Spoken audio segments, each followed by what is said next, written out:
Vamos a dar hoy comienzo a nuestro webinar, como bien se ha titulado, Las ciencias humanas y las ciencias sociales en la formación de los médicos de cuidados intensivos. Vamos hoy a contar con tres expertos, docentes, académicos, que tienen que ver mucho con la educación de los intensivistas en Colombia. Tenemos al doctor Luis Horacio Tortúa, que es médico internista, que es intensivista y es representante de los programas Covatrice para Colombia. Y él nos va a contar un poco cuál es el desarrollo de estos programas en los programas de cuidados intensivos que tenemos actualmente en Colombia. Contamos igualmente con el doctor Vladimir Gil, que es nuestro actual vicepresidente de la Asociación Colombiana de Medicina Crítica y Cuidados Intensivos. Él es anestesiólogo, intensivista, epidemiólogo, y también está muy metido en esto de la docencia del cuidado intensivo. Y contamos también con el doctor Manuel Garay, que es intensivista, neumólogo, y es nuestro actual coordinador de las secciones de bioética, perdón, de bioética no, de las secciones de la ANSI, entre las cuales está la sección de bioética, trasplantes, calidad y humanización, que son los responsables de llevar a cabo este webinar. La dinámica que vamos a llevar en esta reunión va a ser la siguiente. Vamos a hacer una introducción que nos ubique a cada uno de nosotros sobre este tema que no es de manejo habitual en los cuidados intensivos. A veces parece que forma parte inherente de nuestra naturaleza humana y a veces no tiene la importancia que puede tener un webinar que desarrolle temas específicos del cuidado intensivo, cardiología, neurointensivo, nutrición, etcétera, etcétera. Por esta razón, hago una introducción de unos pocos minutos y luego pasaremos ya con nuestros expertos invitados en la noche de hoy para dar respuestas en base a la experiencia y en base al conocimiento que tienen con relación a este tema. Las ciencias humanas tienen su referente histórico en los clásicos Aristóteles, Sócrates. Tal vez la referencia que tenemos de los clásicos es la ética nicomaquea, cuando mm, Aristóteles logra definir al médico como el virtuoso intelectual y como el virtuoso moral. Porque las virtudes, que son algo fundamental que nosotros en cuidados intensivos debemos desarrollar, y por eso existe la ética de las virtudes, que se fundamenta en la racionalidad, en la prudencia, en la justicia y en la templanza. En la templanza, Aristóteles consideraba que el médico tenía esas cualidades. Son personas que estudian mucho, son personas muy virtuosas. Y a través de la filosofía, que es la búsqueda de la verdad, a través de la metafísica, en los primeros principios y en los fines últimos del conocimiento, apoyados con la lógica del lenguaje para poder establecer juicios correctos y juicios justos ante conceptos y ante situaciones reales que se nos presentan. Ellos desarrollaban lo que se llamó o se conoció o se conoce históricamente como esas ciencias humanas. A través del transcurrir del tiempo, entramos nosotros en la Edad Media, donde algunos conocedores la relacionan como la edad del oscurantismo. ¿Y por qué del oscurantismo? Porque simplemente todo se centraba en una visión teocéntrica, abstracta, de intelectualidad, pero no daba de pronto respuestas que la humanidad en su desarrollo iba buscando para poder solucionar problemas. Y es así como a mediados del siglo XV siglo XV, siglo XVI, ya cuando las universidades empiezan a desarrollar los programas educativos, esas ciencias sociales pasan a ser humanidades. Y ya no son tanto la filosofía o la teología o la metafísica, sino son desarrollos de artes como la música, como las letras, como los idiomas en esa época, tal vez el griego y el latín, para poder entender lo que los filósofos de la época medieval estaban presentando. Y entonces esas humanidades empiezan a desarrollarse, pero al mismo tiempo, con el Renacimiento, van perdiendo fuerza porque no demuestran, y ya la ciencia empieza a aparecer, y entonces ya existe el método científico, y cuando existe el método científico, todo lo que es demostrable es ciencia, y lo que no es demostrable ya no es ciencia. Entonces, la metodología que se fundamenta en la razón comienza a estructurar lo que llamamos nosotros las ciencias básicas y las ciencias exactas, que están fundamentadas en la metodología científica. Pero igualmente para el siglo XIX, finales del XVIII, aparecen lo que son las ciencias sociales. ¿Por qué? Porque durante esa época hubo muchas alteraciones en el ámbito de las comunidades y aparecen los humanistas.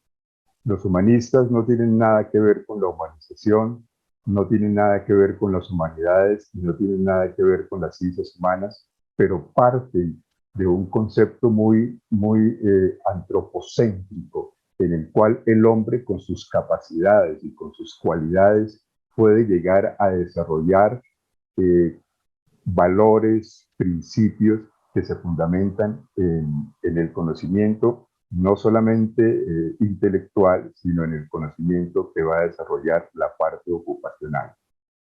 Ya para los años 70 se nota que existe una gran separación entre lo que son las ciencias humanas, las ciencias sociales, con la ciencia y la tecnología.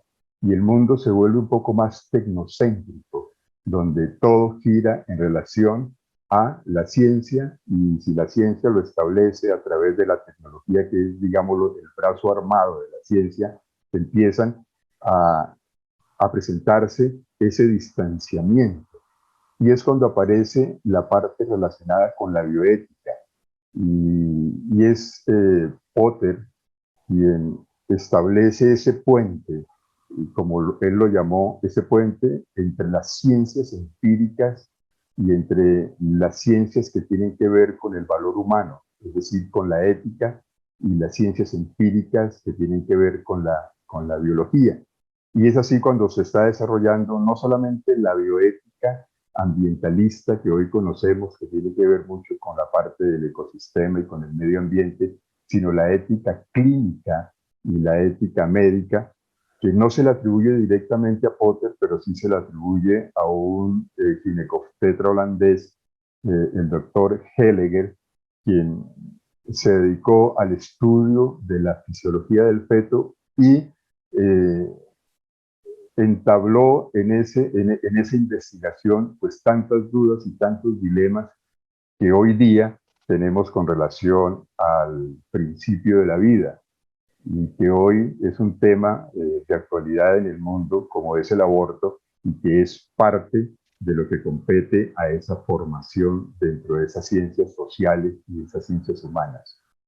Esas ciencias sociales que tienen que ver con la antropología, con qué es el hombre, eh, que para nosotros sería el paciente, por qué de su comportamiento, eh, por qué esas enfermedades crónicas que pueden ser evitables son las que nosotros estamos atendiendo en cuidados intensivos. Son esas ciencias sociales como el derecho, en el cual la parte jurídica tiene que ser fundamental también, y consideran algunos en la formación del médico de cuidados intensivos cuando enfrentamos tantos dilemas éticos. Los más actuales que tenemos en este momento están, como mencionaba anteriormente, el aborto, el comienzo de la vida, y la eutanasia en el final de la vida, en la muerte digna, en toda esa serie de dilemas de un consentimiento informado. Y todo eso forma parte de las ciencias sociales, como puede formar parte también de las ciencias sociales la psicología, que nos orienta a nosotros al estudio del comportamiento de los grupos humanos, y no solamente al comportamiento de los grupos humanos, sino al comportamiento del ser humano dentro de la misma sociedad. Y otras ciencias sociales como la economía, en la cual pues nosotros nos vemos inmersos porque necesariamente tenemos que utilizar nosotros muchos elementos que son costo efectivos y que muchas veces nosotros, por mediar la ciencia, la tecnología, olvidamos esa parte de la ciencia social que es la economía, y toda esa serie de ciencias que acompañan a las ciencias exactas y a las ciencias básicas son lo que estructuran realmente la parte de cuidados intensivos. Por eso es que la sección de bioética, trasplantes, calidad y humanización decidió en su primera reunión establecer este tipo de webinar para mirar nosotros qué tanto la formación que estamos dándole a nuestros residentes de cuidados intensivos se asocia a esas ciencias sociales como la antropología, como la psicología, como el derecho, como la misma sociología que estudia el conocimiento de los grupos humanos, con la bioética, con la ética, con la lógica, y si dentro de esa misma formación del intensivista, esas ciencias básicas como la biología o tanto celular como la biología molecular y la misma fisiología forman parte de ese desarrollo, y como ciencias exactas en un momento dado la química, la física, la farmacia, la microbiología, puede llegar a formar y a estructurar ese tipo de profesional que buscamos nosotros, que tiene dentro de las especialidades el mayor contacto humano en una unidad de cuidados intensivos, no solamente con el paciente, no solamente con la familia, pero sí también con la sociedad y con todas las especialidades que nos circundan, en las cuales nosotros tenemos que entrar de una forma multidisciplinaria a compartir. La pregunta plantea si las ciencias sociales y las ciencias humanas, el mayor porcentaje dentro de la formación del intensivista, nos pueden ayudar a interactuar en el paciente y en sus derechos, en su autonomía, en la vulneración que muchas veces y en la discriminación que muchas veces sienten los familiares con relación a su paciente y con relación a lo que se les está entregando, pero también nos permiten a nosotros dirimir esos dilemas y esos conflictos de interés que a veces se nos presentan a nosotros dentro de las unidades de cuidados intensivos, cuando tenemos que interactuar con el neurólogo, con el cardiólogo, cuando los conceptos que nosotros manejamos desde el punto de vista científico y técnico pueden ser distantes. Pongo un ejemplo, tenemos un paciente neurológico dentro de la unidad de cuidados intensivos, y para el médico tratante, que sería el neurocirujano, él considera que tiene que ser extubado, pero los parámetros científicos que está manejando el intensivista en ese momento le dicen que no, y es un conflicto de interés, y es un conflicto ético, es un dilema ético que en algún momento dado una buena fundamentación en ciencias humanas y en ciencias sociales nos permiten a nosotros dirimir ese tipo de situaciones. Con relación a ese concepto general que he querido presentar para iniciar nuestro diálogo con nuestros expertos, es cuando nos planteamos si realmente estas ciencias que estamos hoy hablando deberían de formar parte de nuestra formación en el cuidado intensivo.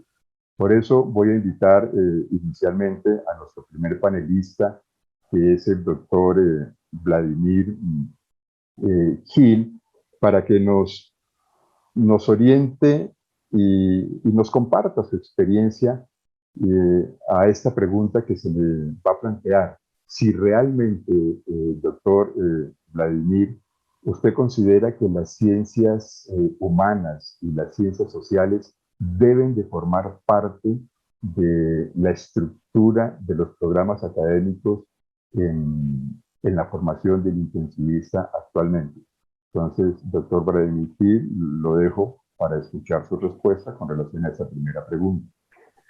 Bueno, primero quisiera agradecer al doctor Camargo por la invitación y a la sociedad pues, de Cuidado Intensivo por ponernos a todos en este tema tan interesante.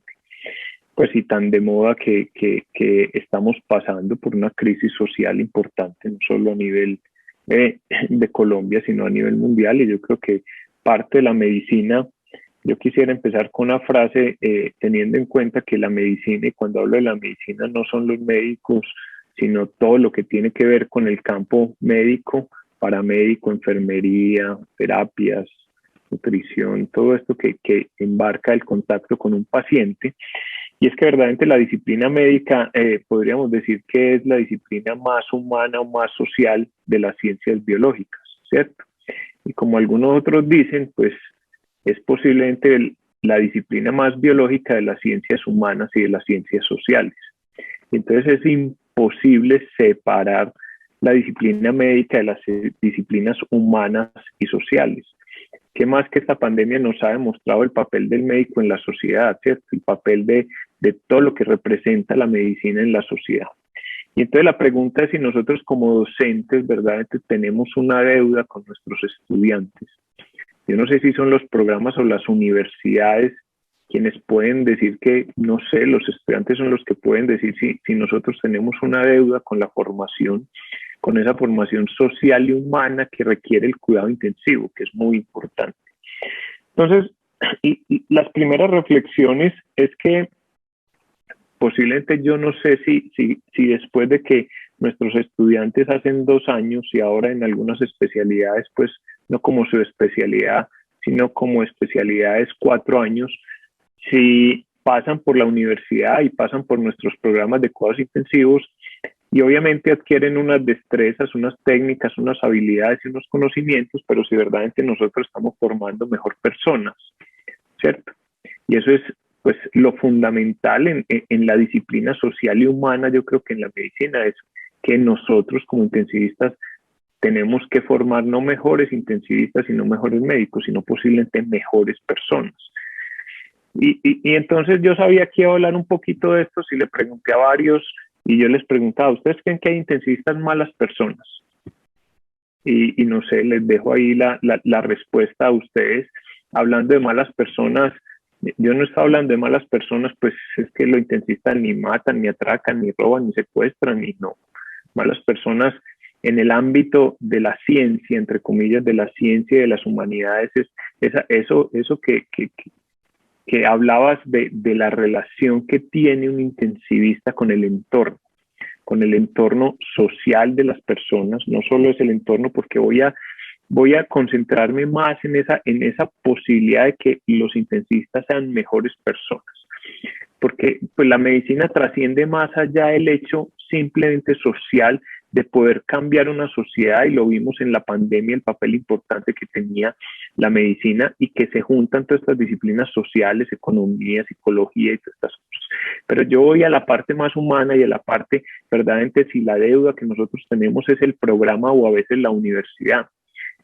Cuando la universidad posiblemente hace mejores personas, y yo creo que eso es un papel fundamental de la universidad, y a veces nosotros nos metemos entre más subespecialización y más especialización, le metemos más conocimiento, pero posiblemente le metemos menor tiempo a lo que verdaderamente de pronto es lo importante, ¿cierto? De pronto lo importante es tener intensivistas muy buenas personas. Yo no sé si muy buenos intensivistas, porque es que algunos dicen que la mortalidad de la sociedad hasta ahora es el del 100%. Es decir, nadie es eterno en el mundo, como dice la canción, ¿cierto?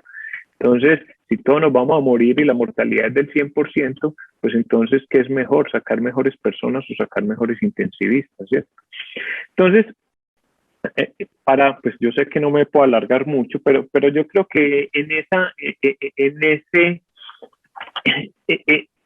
en ese conocimiento que deben tener las universidades existe la paradoja. Y la paradoja es que a medida que nosotros, no sé por qué, en la medicina de pronto nos dan humanidades, sí, pues valor de la universidad, nos dan ética y todo nos lo dan antes de que seamos médicos, ¿cierto? Entonces, a veces para los alumnos, también discutiendo de este tema que iba a discutir con algunos, usted dice, lo que es la humanidad, todas estas ciencias nos la dan en los primeros semestres cuando queremos el conocimiento médico, ¿cierto? Y entonces no le paramos muchas bolas porque nos parecen a veces rellenos.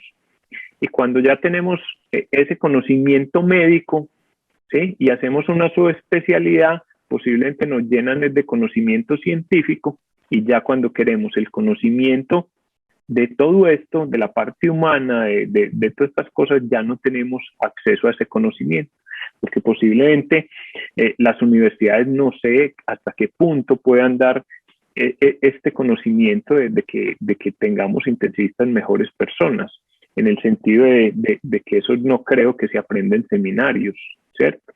Pues en seminarios de ética se aprende ética, pero ser mejor persona es difícil de aprender. Y yo creo que, pues, obviamente nosotros tenemos que hacer parte de esa formación a los alumnos, porque, pues, yo digo que nosotros pasamos por crisis universitarias. Las crisis anteriores de la sociedad tenían que ver con personas posiblemente que no tenían ciertos estudios, pero ahora la crisis social en este momento de la sociedad, que es la corrupción, que es el populismo, que es la desinformación, que es el cambio climático, es un problema de universitarios. Pues, es decir, ahora los corruptos tienen maestrías y doctorados, ¿cierto?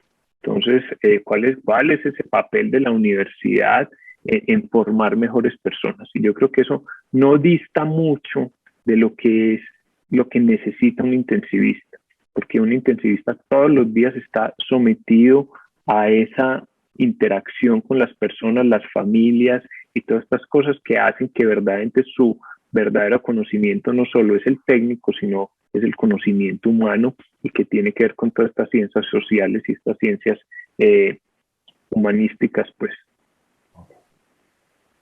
Bueno, doctor Gil, muchas gracias.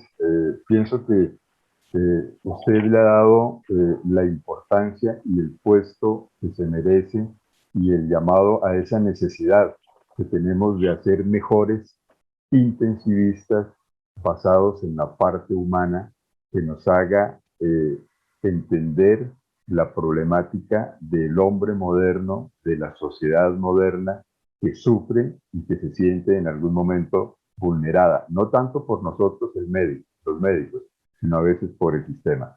Pero yo quiero preguntarle al doctor Manuel Garay, que es nuestro coordinador de las secciones de la AMSI, ¿cómo podríamos nosotros, doctor Manuel, implementar a través de las secciones, usted como coordinador, este tema de las ciencias humanas y de las ciencias sociales en el desarrollo de la actividad del intensivista y de las secciones de la AMSI?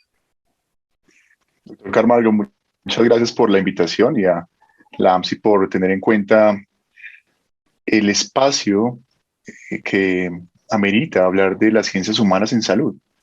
Pienso que este es un espacio que por sí solo demuestra la evolución en el área y la necesidad que tiene el país y los intensivistas de hablar de ciencias sociales, ciencias humanas y bioética en salud. Desde las secciones, quisiera hacer un recuento de lo que ha sucedido en AMSI. Digamos que AMSI ha generado un espacio académico como una necesidad de los asociados de tener áreas de profundización, quizás donde algunos colegas tienen una experiencia mayor, y específicamente en las áreas de bioética y humanización. Pues quiero hacer un reconocimiento al doctor Camargo, porque si vemos en la revista colombiana de cuidado intensivo el mayor número de publicaciones, el esfuerzo porque exista este espacio, mucho de ello se lo debemos al doctor Camargo, desde su administración como presidente de la asociación y posteriormente como autor de muchos de los documentos publicados en la revista. Y llevo este recuento porque creo que debemos reconocer lo que se hizo previo a lo que estamos viviendo el día de hoy. Lo que estamos viviendo el día de hoy ha sido la respuesta a una necesidad de muchos años atrás y que ahora se ve representado en las secciones de AMSI. Las secciones académicas de AMSI se han diversificado para poder tener espacios de discusión. De hecho, desde el punto de vista pragmático, si vamos a reconocer un área como por ejemplo el cuidado crítico respiratorio, muy bien podríamos hablar de bioética en cuidado crítico respiratorio. Digamos que la práctica diaria se toca permanentemente con conflictos éticos y eventualmente poder discernir en espacios académicos esta necesidad es muy importante. Ahora, tener una sección particular de poder hablar de bioética es una necesidad y desde las secciones tenemos la posibilidad de hacerlo. De hecho, tener formación médica continuada implica que dentro de la participación nuestra en AMSI tengamos espacios de discusión que nos permitan discernir. Y no solamente eso, sino tener el sustento para poder tomar decisiones, porque finalmente, llevando del terreno teórico al terreno pragmático, la bioética se manifiesta en el día a día, se manifiesta en lo que hacemos todos los días. Y AMSI, sin lugar a dudas, es para muchos colegas y para muchos de nosotros en el país un soporte para toma de decisiones diarias. Y creo que desde el punto de vista de las secciones podemos llevar a cabo actividades que nos permitan tomar mejores decisiones. Así como lo decía Vladimir, la formación académica busca tener desde el punto de vista teórico y práctico mejores especialistas desde el punto de vista teórico, pero la práctica se deben sumar otras cosas además de las habilidades técnicas, y estas son las habilidades humanas y las habilidades sociales del poder interactuar con nuestro grupo de trabajo. Y de hecho, por eso desde las secciones también tenemos la posibilidad de tener discusiones interdisciplinarias, que creo que es un punto bastante importante para poder llevar a cabo mejores desenlaces en los pacientes, que no solamente tiene que ver con el conocimiento, sino cómo ese conocimiento se lleva al quehacer diario y que ese quehacer diario se pueda plasmar en la práctica con nuestros pares, y no solamente con nuestros pares, sino con nuestro equipo de trabajo. Así que desde las secciones tenemos claramente establecido, uno, que existe un espacio académico del cual podemos discutir. Dos, que tenemos espacios como este que tenemos el día de hoy, donde difundimos esta información. Y tres, poder tener interdisciplinariedad y conocer lo que no solamente hacemos los médicos, sino también las enfermeras, las terapeutas y todo el equipo que atiende pacientes en la unidad de cuidado intensivo, que finalmente es lo que queremos que sea complementario cuando manejamos pacientes en la UCI. Ok, doctor Manuel, muchas gracias por su respuesta. Y muy importante lo que ha dicho, cómo tenemos que interactuar la ética con la ciencia y cómo se complementan y nunca se separan. No podemos ser únicamente científicos ni conocedores de la medicina, porque el que mucha medicina sabe, hasta menos medicina conoce. Pero si se complementa con las ciencias humanas, potencializaría mucho más ese quehacer diario a través del servicio que nosotros prestamos. Yo pienso que las secciones de la AMSI van a ser de primordial importancia, ya que usted bien lo ha dicho, toda acción conlleva con la ética. La sola decisión de aumentar o disminuir un goteo de dopamina es una decisión ética que se complementa con la ciencia, que es la razón de ser de esa decisión que se tomó. Pero yo quisiera preguntarle ahora al doctor Luis Horacio Tortuga, que es nuestro representante de los programas Covatriz. En los programas Covatrice se contempla en qué porcentaje, en qué forma, qué importancia hay en esos programas Covatrice con relación al tema que hoy la ANSI está planteando a sus miembros, las ciencias humanas y las ciencias sociales. Doctor Luis Horacio, tiene usted la palabra. Bueno, muchísimas gracias, Rubén. Un saludo para todos los compañeros de la mesa y mis agradecimientos por haberme invitado a este tema que no fuera de corazón, porque en realidad también es de mi corazón, el tema de la ética y las ciencias humanas. Tú sabes que hemos compartido durante un tiempo y últimamente he recopilado todo lo que estudié y estoy reiniciando otra vez mis estudios de filosofía que tienen que ver con parte de lo que han hablado muy acertadamente ustedes. Bueno, yo quisiera decirles con respecto, más como una especie de un concepto introductorio a lo de Covatrice. Lo más importante que quiero que sepan ustedes para tenerlo, digamos que en un mejor contexto, especialmente pues los de la Junta Directiva que nos acompañan, Manuel y Vlado, es que la propuesta Covatrice para Latinoamérica es una propuesta en desarrollo, ¿no? Hasta ahora está arrancando. Eso es algo que hay que tenerlo muy en consideración. Y lo otro es que, digamos que la nuez, el fundamento de Covatrice, es la armonización y la modificación de algunas partes de los programas de formación, de tal manera que esos programas de formación en medicina crítica y cuidado intensivo en Europa fueran lo más homogéneos posibles. Es muy importante saber también que hay un fracaso con Covatrice en Europa, ¿no? Ellos también arrancaron, como hemos arrancado nosotros, con encuestas y con intentos de que esa encuesta llevara a, digamos que por lo menos algún tipo de acuerdos y de compromisos para que se armonizara y hubiera algún intento de homogeneizar la formación de intensivistas en Europa. Nosotros arrancamos con ese antecedente. A mí me parece muy importante advertirlo así porque con la encuesta que nosotros hicimos, Colombia, la AMSI, pues Manuel y Vladimir y Rubén saben muy bien eso, lideró esa encuesta que se hizo para Latinoamérica, que fue una encuesta supremamente difícil, y lo que brotó de esa encuesta es la misma heterogeneidad que hay de formación de intensivistas en Europa. Es exactamente igual. Por lo menos eso fue lo que yo pude ver. Hay muchas diferencias de región a región. Hay una forma de conceptuar cómo se forma un intensivista en Centroamérica, una forma diferente en Sudamérica y aún entre países.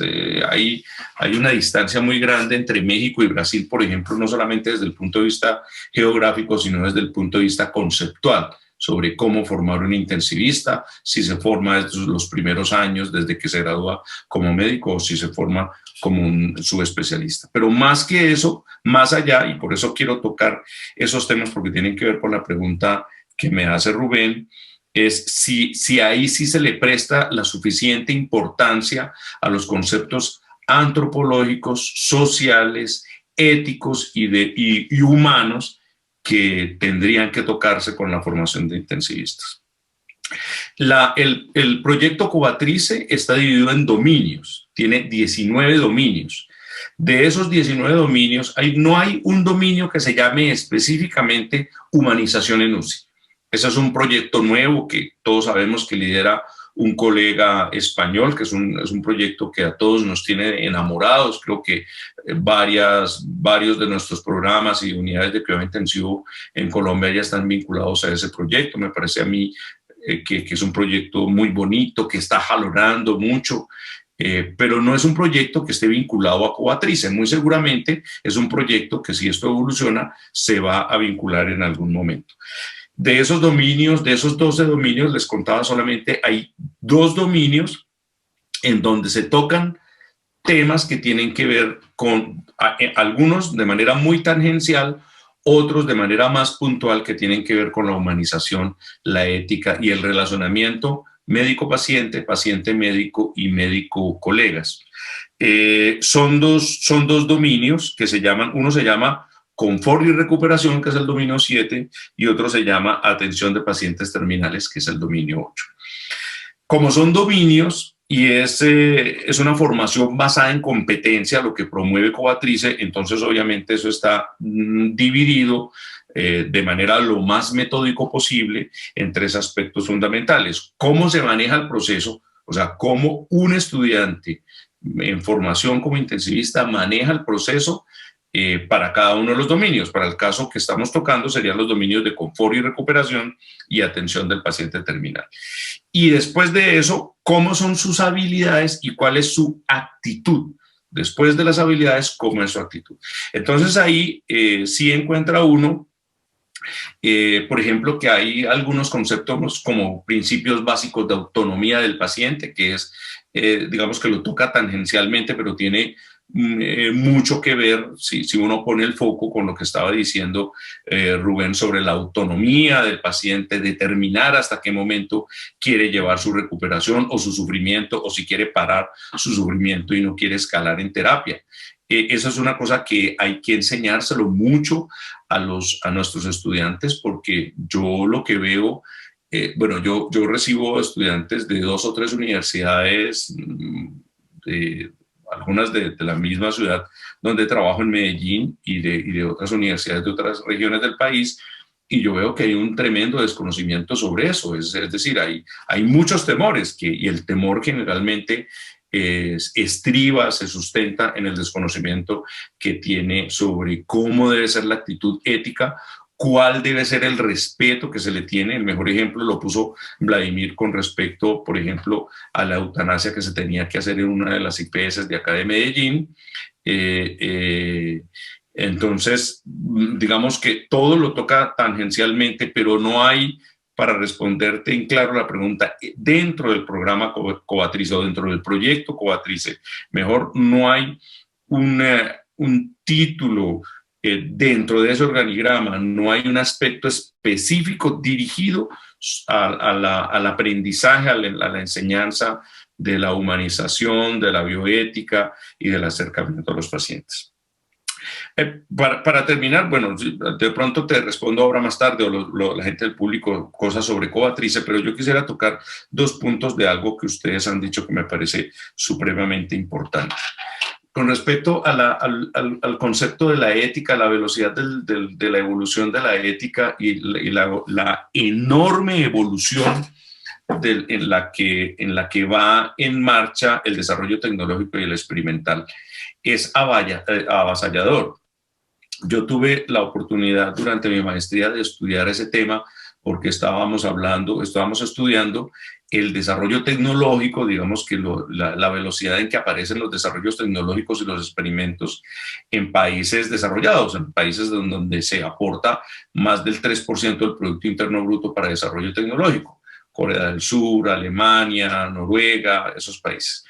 Aún en esos países hay un tremendo desequilibrio entre los conceptos éticos para manejar esa tecnología y el desarrollo de la tecnología.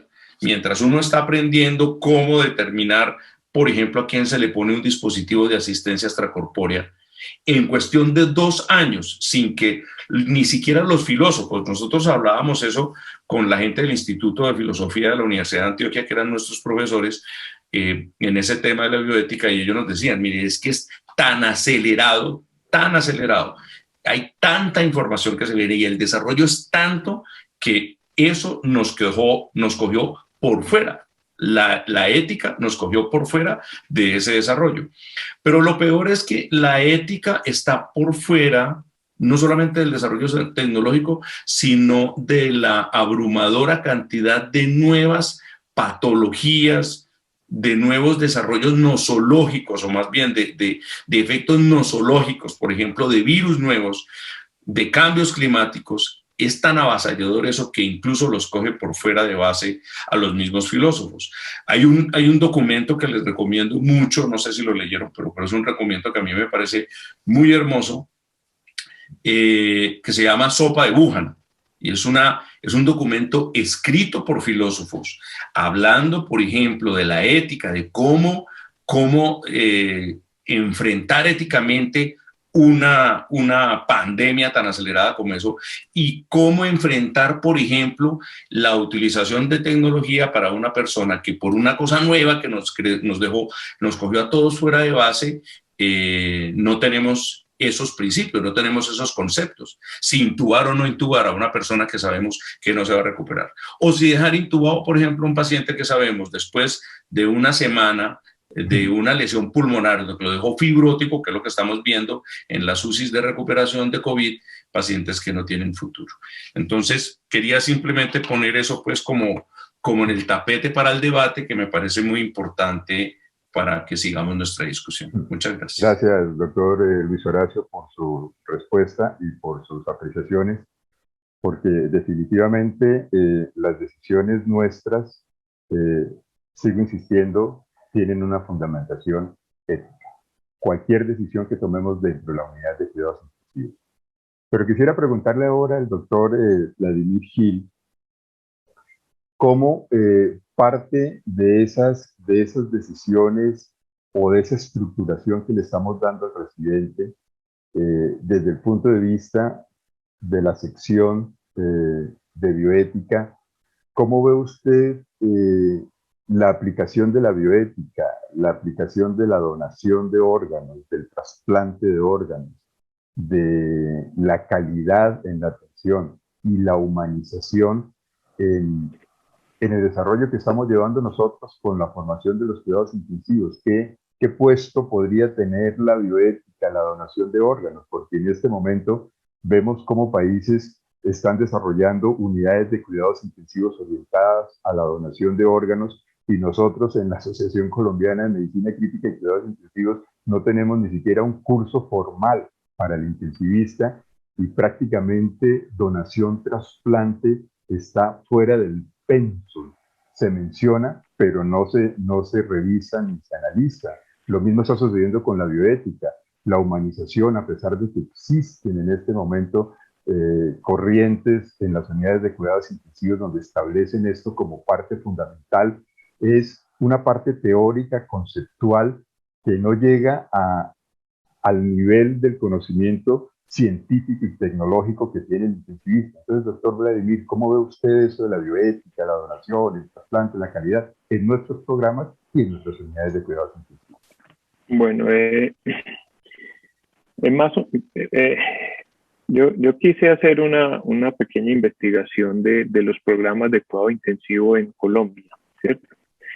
Entonces, la mayoría de estos programas están en la web, es decir, sus universidades lo presentan los principios, encontré los programas, y todos los programas de cuidado intensivo tienen un objetivo, que es sacar personas con unas habilidades técnicas, siempre con los principios éticos. Entonces, me fui a ver cómo hacer llegar los principios éticos a los estudiantes. Y encontré que hay universidades que el 1.5% de los créditos, de 35 créditos, por ejemplo, en una facultad, solo 2 créditos, es decir, el 1.5 tenía que ver con temas no relacionados directamente con las habilidades del cuidado intensivo. En programas de 4 años encontré que pues, el que más tenía era un 12%, ¿cierto?, de créditos en cuanto a la ética, ¿cierto? Y entonces ahí me empezaba yo a preguntar si verdaderamente el hecho de enseñar ética es suficiente como para que un intensivista tenga todas esas herramientas de que verdaderamente el cuidado intensivo, cuando uno lo va a ver, yo creo que es su especialidad, o la especialidad, entre comillas, pues que tiene mayor, el intensivista es el médico que debe tener la mayor sensibilidad, porque es el que se enfrenta a las situaciones más difíciles en medicina. Y a veces dialogábamos hoy porque sabíamos que iba a tratar estos temas, y a veces la diferencia del médico con el cuidado paliativo, ¿cierto? El cuidado paliativo tiene también esa sensibilidad, pero esa sensibilidad del cuidado paliativo a veces da tiempo, da preparación, ¿cierto? Pero es que la sensibilidad del intensivista es como dar malas noticias en pacientes que verdaderamente no estaban preparados para esas noticias. ¿cierto? No es lo mismo de pronto decirle a un paciente, pues al final de su vida, cierto tipo de noticias, cuando nosotros todos los días nos enfrentamos a noticias al final de la vida, pero en personas que no estaban programadas para ese final de la vida. Es decir, personas que el día anterior estaban totalmente aliviadas, que tenían una expectativa de vida larga y que en menos de 48 horas pues se les acabó la vida. Y eso no tiene que ver solo con los pacientes, sino con las familias, cómo abarcar esa relación. Entonces, esa compasión que es el pues llevar a dar a conocer ese sufrimiento que sufren las familias y las personas, eso pues no lo vi en ningún programa más allá de simplemente decir que tenemos unos créditos de ética. Y verdaderamente eso, que es cosas muy importantes en las ciencias humanas y sociales, no está en los programas. Entonces, a veces no solo eso, sino que cómo estamos enseñando la ética, ¿cierto? Con seminarios, discusiones, ejemplos, a veces no está muy claro. Y yo creo que todo esto que necesita un intensista no solo no se aprende en los seminarios, ¿cierto? Va más allá de los seminarios. Y cuando hablamos de trasplante, calidad, humanización, a veces, pues obviamente la humanización es importante, pero ¿cómo entender que el sitio más humano de una clínica tiene que certificarse en humanización, ¿cierto? Y esas son preguntas que yo me hago, es decir, ¿qué tan atrás estábamos en desarrollar actividades para que las unidades de cuidados intensivos sean más humanos cuando verdaderamente consideramos que puede ser el sitio de mayor sensibilidad que pueda tener una clínica o un hospital? Y qué decir pues de las relaciones que necesita un intensivista con nuestros propios colegas, ¿cierto? ¿Qué más importante la sensibilidad humana que requiere? Porque el cuidado intensivo no somos únicos. Y eso es importante porque yo sé que el doctor Camargo ha trabajado mucho en la parte de trasplantes, ¿cierto?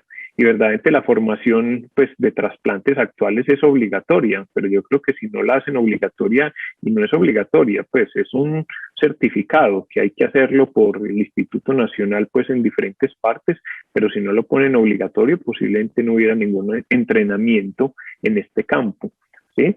Y el entrenamiento en humanización, pues yo creo que es muy poquito, y no solo es muy poquito. Nosotros tenemos yo creo que en la Clínica de las Américas tenemos un buen trabajo en cuanto a lo que es este grupo español de humanización, y yo solo saco una conclusión, ¿cierto? Lo más difícil de humanizar una unidad de cuidados intensivos es los propios profesionales que trabajan en la unidad de cuidados intensivos. Esa es la principal barrera de humanizar una unidad de cuidados intensivos. Ni son las familias, es el propio personal que tiene todas las barreras, no sé si las barreras predeterminadas, enseñadas y todas esas cosas que le ponen todas las barreras a los programas de humanización. ¿Quiénes son? Nosotros mismos. Amplíe la visita a ver si es tan fácil, ¿cierto? Los primeros que dicen cómo vamos a ampliar la visita son los intensivistas, cómo vamos a ampliar la visita, ¿cierto? Y una cantidad de cosas que nosotros es decir, nos vanagloriamos muchas veces de ser esa profesión y ese cuidado intensivo el más humano, pero a la final somos los que mayores barreras le ponemos a la humanización de la atención médica. Entonces eso es importante tener en cuenta que verdaderamente los programas tienen unos principios, pero esos principios no se ven reflejados en los programas académicos, y eso es una realidad. Es decir, todos tienen unos principios de este es el intensivista que yo saco de la universidad. Lo que yo no encontré en todos los programas o en la mayoría es cómo lo hacen, ¿cierto? Pues porque no lo tienen, ¿cierto? No es porque no lo tienen. Si uno no lo tiene en su estructura académica como pensum, posiblemente no lo tiene, ¿sí? Entonces, eso yo creo que es un importante déficit que tenemos en conocimientos bioéticos, trasplantes, calidad, y obviamente pues hay quienes trabajan más en este concepto, pero yo digo que es que el problema no es de la ética, sino de la aplicabilidad, ¿cierto? El hecho de ser una persona que se lee 3 libros de ética no lo hace con esa posibilidad de brindar esas razones pues para la atención del paciente que sean lo más justas posibles. Gracias, doctor Vladimir, por su respuesta. Esto va en línea a la siguiente pregunta para el doctor Manuel Garay. ¿Cuál es la opinión en relación con la educación interprofesional de los equipos de UCI? ¿Una formación en el aula o una formación al lado del paciente? ¿Considera que esas estrategias de la formación en ciencias humanas y ciencias sociales es la más correcta, o en el aula o en la ronda médica? ¿O hay otra forma, como mencionaban, los simposios, las charlas, los cursos? ¿Cuál es su opinión? Bien, doctor. Sí, digamos que una reflexión en ese aspecto, y es que nos formamos de manera aislada. Digamos que nos formamos los médicos, por un lado, las enfermeras en su facultad, las terapeutas, para después trabajar en conjunto y sacar un resultado que es que el paciente tenga un mejor desenlace. Y eso, digamos que desde el punto de vista pragmático, hace que la práctica requiera un paso más que el conocimiento, ¿no? Es poder tener la capacidad de interactuar asertivamente con el equipo. La formación, de hecho, está basada en adquirir conocimientos. Y lo que decía Vladimir creo que va de la mano con lo que muchos autores han denominado tener un currículum oculto. Es decir, una cosa es eh, la expresión del conocimiento como el valor absoluto, pero por otro lado existe el currículum oculto que finalmente es inclusive más poderoso que lo que decimos y es finalmente lo que hacemos, representado en el poder interactuar con nuestro equipo. Y no solamente eso, sino valorar lo que todos hacemos de la misma manera. Por eso la educación interprofesional es, pienso, uno de los pilares fundamentales que permitirá dar un paso adelante en la práctica del día a día.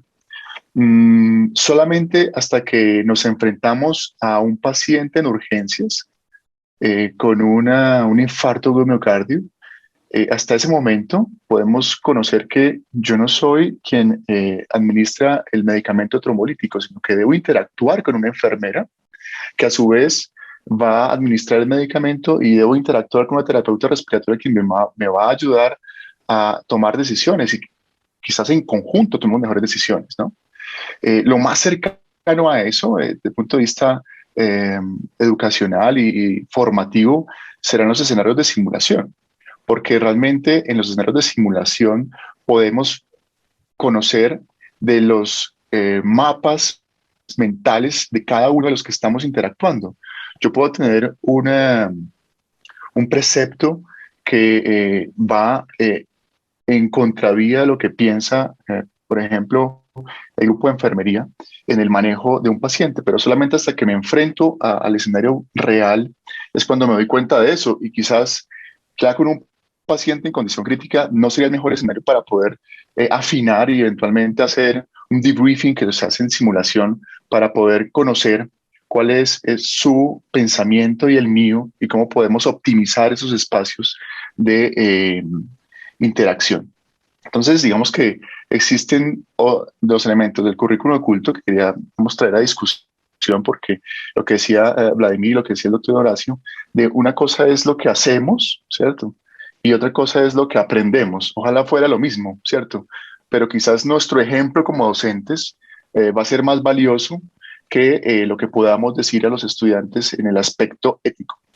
Por otro lado, la mejor forma de poder generar un cambio en el grupo de formación de los residentes, por ejemplo, es que es su mentor o su profesor, o en este caso su profesor, eh, le permita un espacio de interacción y además de eso promueva el crecimiento académico. Hay un paper publicado en el año 2007 de cuál es el efecto más importante que tiene sobre la formación y la publicación de el grupo de residentes, en este caso de especialidades médicas.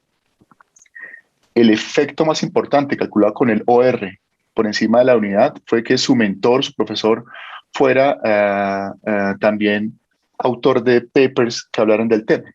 Entonces, digamos que más allá de los conceptos teóricos, llevar esos conceptos a la práctica tiene un efecto más poderoso sobre quienes están en el proceso de formación. Y los equipos interdisciplinarios deben tener la oportunidad de conocerse por un lado y saber cuáles de los modelos mentales se pueden optimizar a través del debriefing, un escenario, por ejemplo, de simulación, para optimizar desenlaces en los pacientes en condición crítica. Okay. Muchas gracias, doctor Manuel Garay. Podríamos resumir que las palabras inquietan, pero los ejemplos arrastran. Muchas veces cuando uno habla con los residentes y estos temas de ética o bioética, dicen, doctor, pero es que aquí se dice que para hacer este procedimiento yo tengo que hacer esto y esto y esto, pero yo veo que mi profesor me dice todo lo contrario en la ronda. Y ahí es donde entran en esos conflictos y en ese currículum oculto que menciona tanto el doctor Vladimir como usted, en que una cosa es lo que decimos y otra cosa es lo que hacemos. Y otra cosa importante es que la autoridad moral que tiene el docente debe estar respaldada por lo que él publica. Porque hay muchos docentes que hablan de temas en los cuales el estudiante no tiene su referencia. Entonces, muchas gracias. Yo creo que valiosísimo su aporte. Quisiera terminar con el doctor Luis Horacio Azortúa, no terminándolo, sino terminar ya nuestra sesión preguntándole si actualmente en Colombia hay algún programa de los 19 programas que tenemos de cuidados intensivos que esté con la orientación Covatrice o no lo hay, o simplemente, como usted decía anteriormente, esto apenas está comenzando. ¿Usted lo recomendaría o creería usted que podemos nosotros generar nuestro propio programa Covatrice en nuestros 19 programas de cuidados intensivos? No, no lo hay. Pues es decir, varios de esos dominios, como les contaba, aspectos de esos dominios uno los lee y obviamente hay programas que los tienen. Una cosa que yo encontré, por ejemplo, cuando empecé a hacer la encuesta y analizar lo que respondían diferentes personas, es que esa particularidad que tenemos en los programas en Colombia, que además todos lo sabemos, hay unos programas que son digamos que líderes muy visuales en ciertas patologías, digamos hay programas con líderes en aspectos de lesión pulmonar y ventilación mecánica, otros programas en sepsis y tal. Lo mismo sucede en los demás países y no hay una, digamos que una organización académica que sea homogénea. Ya he tenido la oportunidad de evaluar 2 programas como paraacadémico del ministerio y encuentro que en esos 2 programas tampoco hay homogeneidad y además eso también se sustenta en una cosa que es muy importante, que es la autonomía universitaria. En Colombia la autonomía universitaria prima sobre otras cosas y con base en esa autonomía se toman las decisiones sobre cómo organizar un programa con algunos aspectos básicos que yo creo que no son, eso me gustaría dejarlo como claro, Rubén, no son, digamos que obligaciones, no son puntos de obligación, sino que tal vez porque es el normal devenir de la atención clínica en cuidado intensivo son los aspectos que siempre están en los programas de formación. Atención del paciente con choque cardiogénico de infarto, la atención del paciente con SRA, atención del paciente con trauma, con trasplantes, con sepsis y eso. Entonces, pero no es homogéneo. Ahora, con respecto, me preguntas que si creo yo que valdría la pena que nosotros nos adhiriéramos, por ejemplo, o que hubiera algún tipo de refuerzo, te entiendo, que de pronto adherirnos a Covatrice reforzaría esos aspectos de humanización y de ética. Yo creería, como yo vi la encuesta y como veo, digamos que el ánimo como en Latinoamérica, creería que no y no es necesario. yo creería que con lo que he escuchado acá, y que además comparto plenamente aspectos de los que han hablado ustedes tres, no creo que sea necesario vincular eso a través de Covatrice. Creo que es necesario que nosotros lo pongamos en el radar y que se pueda discutir alrededor de eso. Hay muchos aspectos que pueden generar, por ejemplo, cierta pugnacidad o cierta discusión, como por ejemplo el concepto de que si es verdad o es necesario que solamente sea alrededor de la bioética, Rubén, que yo creo que no necesariamente. Estoy de acuerdo con Vladimir con respecto a que no es necesario que se mande, por ejemplo, a los muchachos a leer unos libros de bioética, porque es que además yo te entendí así, no sé si quise leer más allá, quise leer en líneas pequeñas la invitación tuya a este debate, es que lo que tiene que ver con la relación humana del médico intensivista con su paciente y con sus colegas va más allá de la bioética. Eso tiene que ver con las relaciones humanas y va más allá mucho más allá de la ciencia. Tú sabes que en este momento hay un debate en el mundo con respecto a si es válido seguir llamando ciencias sociales, por ejemplo, a la bioética y a la sociología y a la antropología. ¿Por qué? Por lo que tú hablaste al principio en tu introducción, porque las ciencias ameritan que estén sustentadas, que estriben en la metodología empírica, o sea, que tenga demostración, falsación, discusión, que además se replique, pero las ciencias sociales creo que no es así. Yo creo que no necesitan ser ligadas al método empírico porque, por el contrario, tienen unos aspectos mucho más profundos, mucho más sólidos que solamente el método empírico. Y creo que si se ligan al método empírico, por el contrario, se contienen, se retraen, se quedan cortos. Ahora, por último, con respecto a los aspectos éticos, algunas cosas que tocó Vladimir, yo quisiera hacer énfasis en algo. Yo me voy un poquito más atrás en la historia tuya con respecto al concepto de la moralidad que tenían los griegos y me gusta más el concepto de los relativistas, de Sócrates y ellos, porque precisamente de eso se trata y ahí retomo lo que tú estás hablando sobre el ejemplo. El ejemplo no nace, que además esta cuestión de falta de ética no es una cuestión que la vamos a solucionar con los médicos. Vamos a hacer un esfuerzo grande, Rubén. Nosotros cuatro salimos de aquí entusiasmados con esto que tú estás proponiendo y vamos a vincularlo a los proyectos de formación, a los programas de formación. Pero la ética no es una cosa que se estudie. La ética es una cosa que viene no solamente del ejemplo, sino del relacionamiento. Y el conocimiento del que hablaba, por ejemplo, Sócrates, no era la acumulación de datos. El conocimiento es el conocimiento profundo de cada uno. Conociendo profundamente cada uno, quién es que va a tener una relación mucho más humana con sus pacientes y con sus colegas. Entonces, creo que la cuestión no es de que solamente lo metamos dentro de los programas de formación. No solamente eso va a solucionar un problema tan complejo. Creo que tiene que ver más incluso con la sociedad, con lo que ahora llaman, digamos que ligado al concepto de Spinoza, de los emociones tristes. Esa ética de la felicidad es la que se debería intentar imponer en este país que está lleno de tristezas de manera constante. Entonces, obviamente, un muchacho de eso, se los digo ¿por qué? Porque yo estoy en un salón grande en donde están médicos generales que trabajan también con nosotros, están los residentes, están las ingenieras, las enfermeras, perdón, las nutricionistas y los intensivistas. Y uno oye hablar con rabia, que al final de profundo, de trasfondo es tristeza.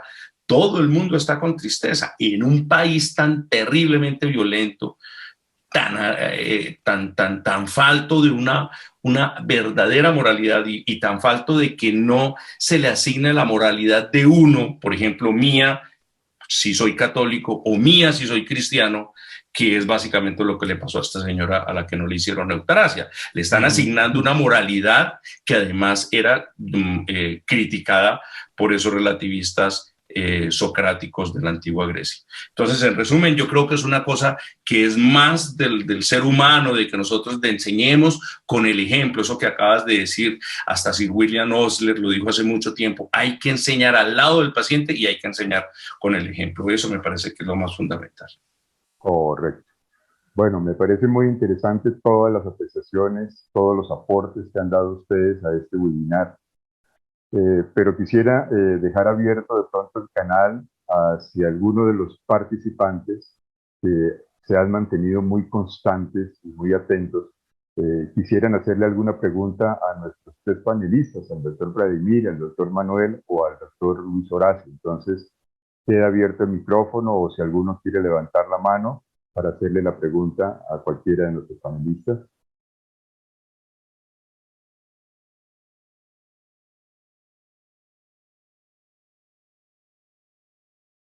Bueno, veo que el silencio es elocuente. Hay dos cosas, o hemos entendido bien el papel y la responsabilidad social, profesional que tenemos en la formación de nuestros estudiantes. Hemos visto que tanto las ciencias sociales y como las ciencias humanas, en un momento dado, forman parte, pero no son la esencia de la formación, que la esencia es el ser humano, el ser persona, el ser mejor persona y el poder actuar de una forma espontánea que permita que nuestras decisiones trasciendan en el bien social, en el bien común, con una visión totalmente holística, donde no parcialicemos ni las ciencias, ni parcialicemos en un momento dado los conceptos, sino simplemente abramos nuestro corazón y nuestra mente a esa visión global y holística, como decía el doctor Potter en algún momento. Tenemos que irnos y entender la economía, tenemos que irnos y entender la parte social, tenemos que ir y entender la parte cultural, tenemos que ir y entender la parte ambiental para poder nosotros dar un concepto global y una visión holística de este tema. Yo les agradezco nuevamente, doctores, Rubén, por sus aportes. Y doctor Vladimir. Sí, yo quería cerrar pues por mi parte con dos cosas, pues con una sola cosa. Quería traer una frase de Alejandro Gaviria en uno de sus discursos de rector de la Universidad de los Andes en una graduación. Trae no un escrito, sino una idea de Aldous Huxley, posiblemente uno de los principales pensadores del siglo XX. Y él concluye que después de estudiar toda la vida se dedicó a las humanidades y a las ciencias sociales y a escribir. Y él dice pues que después de tantos años entendiendo las ciencias humanas, no le quedaba sino un consejo, que es tratar de que las personas sean un poco más amables. Ese es lo único que él dijo después de estudiar 50 años las humanidades. Ese es el consejo, ser un poquito más amable. Y eso es lo que yo creo que necesita el cuidado intensivo, es que formemos intensivistas un poquito más amables. Bueno, muchas gracias nuevamente, doctor Vladimir, doctor Manuel Garay, doctor Luis Horacio Tortúa, a todos los participantes que tuvieron el tiempo para escucharnos y que, como dice en uno de los chats, hemos dejado muchas reflexiones para las personas y hemos dejado muchas inquietudes, que es lo importante. Esperemos que sigamos progresando y podamos aportar lo mejor que tenemos de nosotros. Muchas gracias a todos y buenas noches. Muy amables. Muchas gracias por la invitación. Muchas gracias. Feliz noche. Chao. Chao. Sean amables. Hasta luego. Hasta luego. Feliz noche. Feliz noche.